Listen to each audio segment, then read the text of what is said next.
Last night we brought you the story of a herd of cattle in a Canterbury high country lake. A holidaymaker took the photo from a Department of Conservation campground beside Lake Taylor. Lake Taylor is 70 kilometres northwest of Christchurch, off the beaten track up a windy and narrow gravel road. This afternoon we were able to confirm the property around Lake Taylor is co-owned by Hugh Fletcher and his wife, Chief Justice Dame Sian Elias, who have a holiday home on the land. They own 3/4 of the property. The land title shows Edward Phipps, who passed away last year, owns the remaining 1/4 share. Our reporter Sally Murphy drove to Lake Taylor today to speak with Mr Fletcher. Well, today I drove up to Lake Station to talk to the owners about this picture, obviously showing cattle right in Lake Taylor, right next to their farming station. When I arrived, there were no cattle in the lake. There was actually no one there at all. When I went up the driveway to Lake Station, Hugh Fletcher came out. He declined to be interviewed, but he simply said that on hot days they do let the cattle into the lake to have a drink, but he assured me they do not have access to the lake continuously, and I did see there was a clear fence between the lake and the farm. So Sally, Hugh Fletcher is an owner of the station and he came out and told you that they do on hot days let cattle into the water?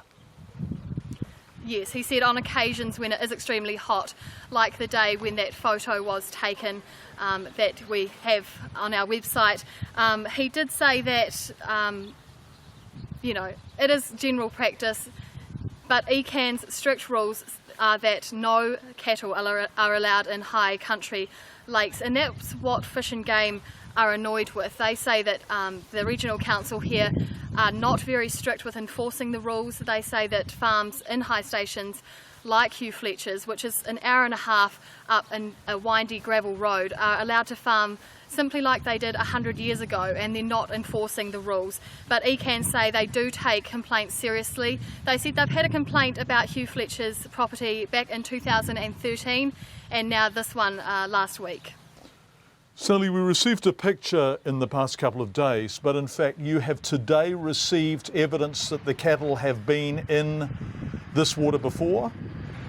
Exactly. Well, Hugh Fletcher said it's not a common occurrence, but I've had a few people contact me after we first ran the story yesterday to say that they have themselves seen cattle in the lake on numerous occasions. I've even had tourists from Finland email me saying that when they were staying by the lake they saw the cattle roaming in and out of the lake on occasion. So I don't think this is strictly a one-off, but ECAN say that their compliance team are looking into it.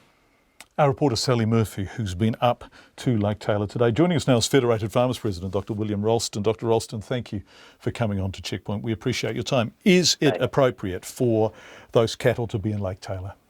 Well, I think it's appropriate for ECAN to check this out and see that they're complying with regulations. Okay. Do you think it's appropriate for those cattle to be in Lake Taylor? Well, I don't know if Lake Taylor is considered one of the sensitive lakes, but certainly sensitive lakes are not meant to have cattle in them. So if it is, then it would not be appropriate. But I'm not saying that cattle should be out of all waterways in the high country, because it would just be impractical. Okay, so you're saying there are occasions that cattle can stand in waterways and, of course, excrete. You think this is acceptable? Now, John, I think you're trying to put words in my mouth. I don't think that's really. Well, I think it was what you just said. Sorry, I was just. The conversation that we should be having. I think that what we need to think about is how practical is it to fence off every single waterway in the high country, and we also have to think about what the density of stock is. So wait a sec. Sorry, can I just come in there, Dr. Ralston? That waterway is fenced off. That waterway is fenced off. So, in fact, in order for the cattle to be in the water, they have to be let in the water. So the issue of fencing does not exist here. So, in fact, that's a red herring. You asked me. John, that was not the question you asked me. You asked me, is it appropriate for cattle to be in any waterway in the high country? And the answer is that we have to look at a practical situation here, because if you've got one cattle beast in a square kilometre, it's not going to have much of an environmental impact, and it would be ridiculous to have to fence off every waterway in the high country. So how do we get the Balancing Act right? If it's how many cattle are too many cattle? We do need to try and get the Balancing Act right. How many cattle are too many cattle? That's what the Land and Water Forum has been working their way through. to look at what is practical and what isn't practical. And I think it's important to look at, what is the situation with the waterway, what is the case-by-case situation, and how practical is it to actually be putting a fence. Okay, what about regional plans? What about regional plans? Do you think your members and farmers generally should adhere to regional plans? Yes, they should. Okay, Canterbury Land and Water Regional Plan, stock exclusion, 5.68.3. If it lists, stock exclusion is listed as, and I quote, cattle standing in any lake. Yeah. They're absolutely excluded. And so I've already said to you that it is appropriate for Environment Canterbury to investigate this, not backing away from that. So if cattle standing in any lake are absolutely excluded, should there be cattle standing in any lake?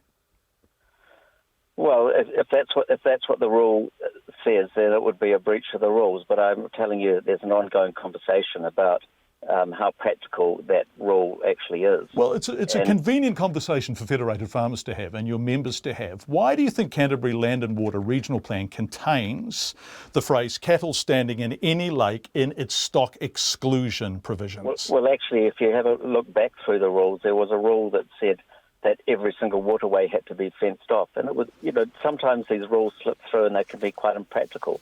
And I think it's important that we have practical rules that can be enforced and that and farmers can actually afford to actually adhere to them. Because if they can't, then it makes a nonsense of the rule.